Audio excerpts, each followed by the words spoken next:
है। तो गणेश जी का प्रथम पूजनीय बनने का संदर्भ, गणेश जी का जन्मोत्सव था, गणेश चतुर्थी जन्मोत्सव, और वह भी वह बड़ी चतुर्थी जब आप गणपति जी बिठाते हैं घर घर में। जन्मोत्सव के समय में माता पार्वती की बड़ी इच्छा थी, बहुत सारे देव आए, योगी आए, संत आए, देवियां पधारें, बहुत सारे शिव जी के गण आए, ग्रह आए, सभी आकर उनके लाडले गणपति को आशीर्वाद देकर जाएं। जैसे मां की अभिलाषा होती है कि बालक के जन्मोत्सव पर सबको आना चाहिए, अभिलाषा थी। सब आए, ग्रह भी आए, शनिदेव को बुलावा गया, शनिदेव जी भी आ गए। अब शनिदेव जी आ गए, पर आने के बाद में पश्चिम दिशा में कोने में चुपचाप बैठ गए। लोग आ रहे हैं, जा रहे हैं, गणेश जी को आशीर्वाद दे रहे हैं, प्यार दुलार कर रहे हैं। गणेश जी भी प्रसन्न हैं, माता पार्वती भी प्रसन्न है, पर शनिदेव जी नीचे निगाह करके बैठे हैं, ना ऊपर देखते हैं और ना गणेश जी से कुछ कहते हैं। बहुत देर तक माता पार्वती शनिदेव को ऐसा देखते रही। खटक रहा है कि सब आशीर्वाद दे रहे हैं पर शनिदेव जी क्यों नजर नहीं उठा रहे हैं। खटक रहा है कि शनिदेव जी क्यों गणपति जी की तरफ ध्यान नहीं दे रहे हैं, क्यों इतना शांत और खामोश चुपचाप बैठे हुए हैं। सभी लोग आए, जन्मोत्सव खत्म हुआ, चले भी गए। सभी लोगों के जाने के बाद अब माता पार्वती ने भोले से कहा,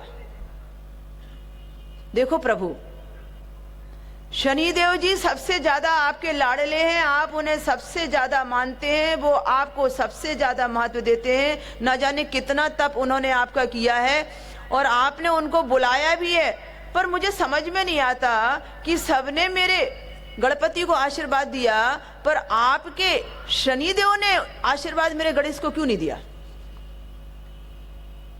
उन्हें तो एक नजर मेरे बच्चे को देखा भी नहीं। भोले भंडारी शनिदेव से बोले, शनिदेव सुन रहे हो माता क्या कह रही हैं?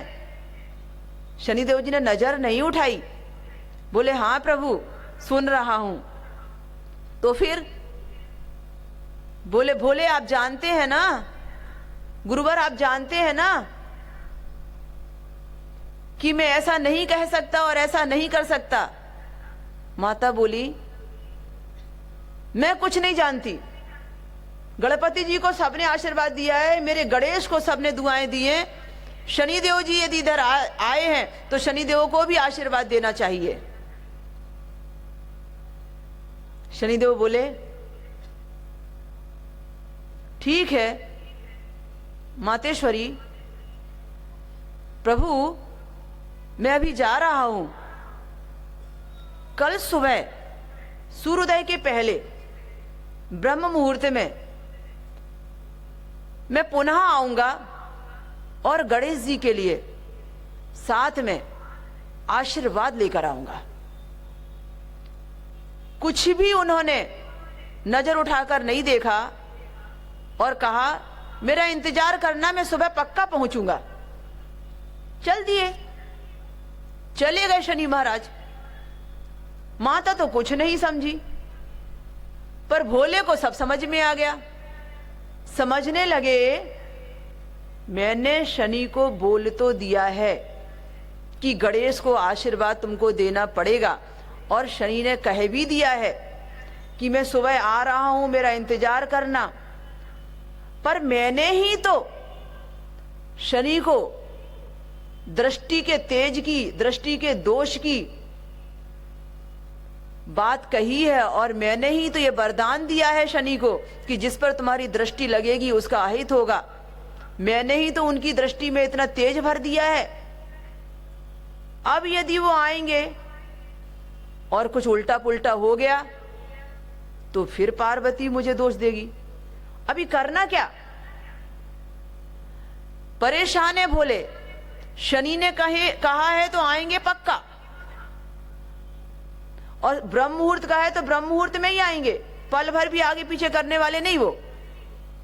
और कहा है आशीर्वाद लेके आ रहा हूं, तो पता नहीं क्या बला के साथ आशीर्वाद लाएंगे। और मैं यदि यहां पर हूं तब तो और लंबे समय तक यहीं विराजमान हो जाएंगे। अब इनकी दृष्टि में तो मैंने इनको दोष देने का, इनकी दृष्टि में तो तेज देने का खुद ने ही वरदान दे रखा है, तो अब इनकी दृष्टि गणेश जी पर लगे उसके पहले, मुझसे मिलने ये आए उसके पहले, यहां आकर धूनी रमाए उसके पहले, कुछ अनहोनी हो उसके पहले मैं यहां से चला जाता हूं। माता को बोले देखो भाई, मुझे अति आवश्यक कार्य याद आ गया है और मैं जा रहा हूं पृथ्वी लोक में, मृत्यु लोक में भ्रमण करने। जरा देखता हूं मेरे भक्त कहां कहां से मुझे याद कर रहे हैं, थोड़ा सा ख्याल रखना। शनि आवे तो कहना गुरुवर घर में नहीं है, आप चाहें तो जा सकते हैं, क्योंकि मुझे लगता है कि शनिदेव का यहां आके धूनी रमाना हमारे गणेश के लिए अच्छी बात नहीं होगा। तुम भूल गई हो शायद, मैंने शनिदेव जी को दृष्टि के तेज का, दृष्टि के दोष का वरदान दे रखा है। अब उसके बाद चले गए भोले। शनिदेव जी अपने पक्के समय पर पहुंच गए, आवाज लगाई, दस्तक दी, मातेश्वरी मैं शनि हूं। मैया ने द्वार नहीं खोला, बोली शनि महाराज भोले घर में नहीं हैं, आपके गुरुदेव घर में नहीं हैं, आप चाहें तो लौट सकते हैं।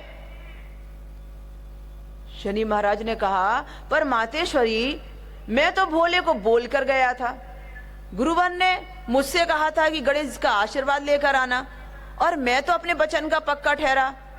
मैंने तो कहा था कि मैं ब्रह्म मुहूर्त में आने वाला हूं, सही समय पर भी आया, विलंब तो मैंने किया नहीं। तो फिर प्रभु चले कहां गए? मातेश्वरी ने कहा शायद मृत्यु लोक में भ्रमण की योजना थी, पता नहीं कब तक लौटेंगे, सुनिश्चित समय नहीं है। आपसे निवेदन है कि आप जाना चाहें तो जा सकते हैं। शनिदेव बोले मातेश्वरी मैं तो प्रभु से मिले बिना और गणेश जी को आशीर्वाद दिए बिना जाने वाला ही नहीं हूं, ये तो आप भी समझते हैं और प्रभु भी समझते हैं। इसलिए जब तक नहीं आते भोले तब तक मैं यहीं दरवाजे पर बैठकर धूनी रमाकर उनका रास्ता देखता हूं। शनिदेव बोले मैं तो यहां से जाने वाला नहीं, गणेश जी को आशीर्वाद दिए बिना और प्रभु से मिले बिना। कोई बात नहीं, आएंगे तो यहीं, जाना कहां है, घर तो यही है, मैं दरवाजे पर बैठकर उनका इंतजार कर लेता हूं। शनिदेव जी को एक पहर हुआ, दो पहर हुआ, मातेश्वरी परेशान, ये तो जाने का ही नाम नहीं ले रहे हैं। धुनी रमाकर शनिदेव जी बैठ गए हैं। इधर भोले भंडारी मृत्यु लोक में हाथी का रूप रखे हुए हैं। क्यों रखा हाथी का रूप? कोई पहचान ना ले कि मृत्यु लोक में क्या कर रहे हैं। और सबसे ज्यादा पहचान छुपाई नारद मुनि से। नारद नारद नारद नारायण नारायण कहते आ जाएंगे और देख लेंगे भोले क्या कर रहे हो आप, तो दुनिया में हल्ला कर देंगे। तो सबसे ज्यादा नारद मुनि की बीड़ा से बचने के लिए कि नारद जी कहीं आकर टोका टोकी ना करें, हाथी का रूप रख लिया। अब मन में विचार आया, मैं हाथी के रूप में यदि चुपचाप से बैठा रहा, खड़ा रहा, तो जितने भी हाथी वंशज हैं वो सोचेंगे मैं नकली हाथी हूं। कुछ तो ऐसे कर्म करने पड़ेंगे कि असली हाथी बनूं। हाथी क्या कर रहे हैं? बोले हरी हरी घास खा रहे हैं, चलो थोड़ा दूरबा खाने की प्रैक्टिस कर लेते हैं। शिव शंकर भोले भंडारी देवों के देव महादेव शनिदेव जी के आने के भय से स्वर्ग छोड़कर मृत्यु में गए। मृत्यु लोक में जाने के बाद में पशु योनि में प्रवेश करके हाथी बन गए। हाथी बनने के बाद में 56 भोजन छोड़ के घास खा रहे हैं, दूरबा खा रहे हैं। नकली हाथी नहीं ठहराऊं, असली हाथी बन जाऊं, कोई पहचान न ले मुझे। अब एक पहर बीत गया, 2 पहर भी बीत गए, तीसरा पहर भी बीतने लगा। सोचने लगे अब तो बहुत टाइम हो गया, अब तक थोड़ी शनिदेव इंतजार कर रहे होंगे, चलना चाहिए, अब तो जा चुके होंगे वो। बस उन्होंने वहां से धूनी रमाई, कैलाश पर आ गए। आए तो नजारा देखा कि दरवाजे पे विराजमान धूनी रमा कर बैठे शनिदेव। अरे शनिदेव, आप अब तक यहीं रुके हो, गए नहीं? शनिदेव बोले, प्रभु प्रश्न तो मुझे आपसे करना पड़ेगा, प्रश्न तो मुझे आपसे करना चाहिए कि आपको मालूम था कि मैं आने वाला हूं, और आपने ही मुझसे कहा था कि तुमको आना पड़ेगा, गणेश को आशीर्वाद देना पड़ेगा। फिर जब मालूम था कि मैं आने वाला हूं तो आप मुझसे मिले बिना गए कहां थे? तब कहने लगे भोले भंडारी, अरे क्या बताऊं शनिदेव, आज ऐसा हुआ मुझे मृत्युलोक की याद आ गई। सोचा चलो जाता हूं, मृत्युलोक में मेरे भक्त क्या कर रहे हैं, क्या याद करते हैं, मुझे भ्रमण करके आता हूं। ठीक है प्रभु, पर मैं इतना जान सकता हूं मृत्युलोक में आप मिले किसको, कर क्या रहे थे? मन में ऐसा भाव आया कि थोड़ा सा एक पशु योनि में प्रवेश करके देखता हूं कि पशुओं का जीवन कैसा होता है। तो क्या थे आप? बोले हाथी। फिर कर क्या रहे थे? दूर्वा घास खा रहे थे। अरे वाह! तब बोले शनिदेव, भोले भंडारी, एक बात तो समझ में आ गई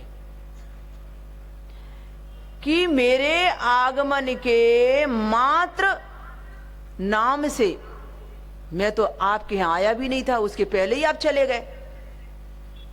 मेरे आगमन के नाम मात्र से कि शनिदेव जी आएंगे, पता नहीं कुछ अनिष्ट तो नहीं हो जाएगा, कुछ अशुभ तो नहीं हो जाएगा, दृष्टि दोष पता नहीं किस पर लग जाएगी, और सिर्फ इस कल्पना मात्र से देवों के देव महादेव, सृष्टि के संचालक स्वर्ग छोड़कर मृत्यु लोक में चले गए। इतना ही नहीं, देव योनि से पशु योनि में प्रवेश कर गए। और इतना ही नहीं, जिन्हें लोग 56 भोग नहीं खिला पाते, वे घास फूस खाने लगे। तो इस बात से एक बात तो समझ में आ गई है प्रभु, आपकी दृष्टि का वरदान बड़ा अजब गजब है। जब भी कभी लोग उस मृत्यु लोक में ये सुन लेंगे, ये जान लेंगे, ये पता हो जाएगा उन्हें कि उनकी राशि में, उनके जीवन में शनिदेव आने वाले हैं, तो खाली आने की खबर मात्र से ही आधा मनोबल चला जाएगा। खाली आने की सूचना मात्र से ही, खबर मात्र से ही मन में भय आ जाएगा। जैसे अभी अभी आपके अंदर देखा, अभी अभी आप भ्रमण करके आ गए। अब रही बात गणेश जी के आशीर्वाद की, योजना तो पूरी पक्की हो गई। प्रभु मैं आया था गणेश जी के लिए आशीर्वाद लेकर, और अब आशीर्वाद ये बन गया कि मेरे कारण आपने हाथी बनकर प्यारी प्यारी नरम नरम दूर्वा खाई है, तो मेरे गणेश जी को अब पूजन के समय में जो दूर्वा चढ़ाएगा, दूर्वा से पूजन करेगा, वही व्यक्ति गणेश जी को प्रसन्न कर पाएगा। अब उनकी पूजा दूर्वा से हुआ करेगी। और इतना ही नहीं, वो प्रथम पूजनीय बनेंगे, आपसे पहले उनका पूजन होगा। और इतना ही नहीं, जब शनि का समय पीड़ा बनकर सामने आएगा, तनिक बिलोकत ही करी रीशा, तनिक बिलोकत ही करी रीशा, नभ उड़ गयो गौरी सुत शीसा। जब शनिदेव का समय आएगा और कुछ ऐसी घटना होगी जिसमें गणेश जी को उनके ऊपर नए शीश की आवश्यकता होगी, तो जिस पशु योनि में प्रवेश कर कर हाथी योनि में आपने कुछ पल का जीवन यापन किया है, उसी पशु योनि के हाथी के बच्चे का सर आपके लाडले गणपति को महागणपति बनाएगा। तो ये सुनिश्चित तय था, तय समय के पूर्व हो चुका था। और शनिदेव जी की दृष्टि का कमाल देखिए कि माता पार्वती का आदेश था कि अंदर किसी को प्रवेश न दिया जाए, गणेश तुम यहां सामने में रहना। गणपति जी नहीं जानते थे कि अंदर आने वाले शिव जी हैं और मैं शिव को ही रोक रहा हूं। माता पार्वती चली गई स्नान ध्यान के लिए, गणेश जी से अंदर आने के लिए शिव जी ने बहुत बहस की। आगे का वृतांत, और शिव जी को अंदर जाने से मना करते रहे गणेश जी, पर शिव जी कहां सुनने वाले थे, दोनों ही हठ योगी थे। उन्होंने कहा मां का आदेश है, कोई अंदर नहीं जाएगा। शिव जी ने कहा अपने घर में अंदर में प्रवेश करने से मुझे रोकने वाले तुम होते कौन हो। बस इसका ग्रह जब घेर ही लेता, इसका ग्रह जब घेर है लेता, पिता ही बालक को दंड देता। निरपराध अपराधी होते, पल में हंसते पल में रोते। कुटिल दशा जब रंग दिखाती, पल में नैया डूब है जाती। भगवान भोले भंडारी ने अपने ही त्रिशूल से, ऐसा प्रसंग है कि अपने ही पुत्र का जब सर अलग किया तो माता पार्वती ने कहा मुझे मेरे बेटे को जीवित देखना है और मेरे बेटे का जीवन दान चाहिए। एक मां की पीड़ा जानकर, एक मां के आदेश से, भवानी की प्रसन्नता को सामने रखते हुए, भवानी की खुशी के लिए उन्होंने गणों से कहा जिस किसी भी योनि में, जिस किसी भी मां ने नवजात शिशु को जन्म दिया हो, उसका सर लाकर गणेश पर लगा दो।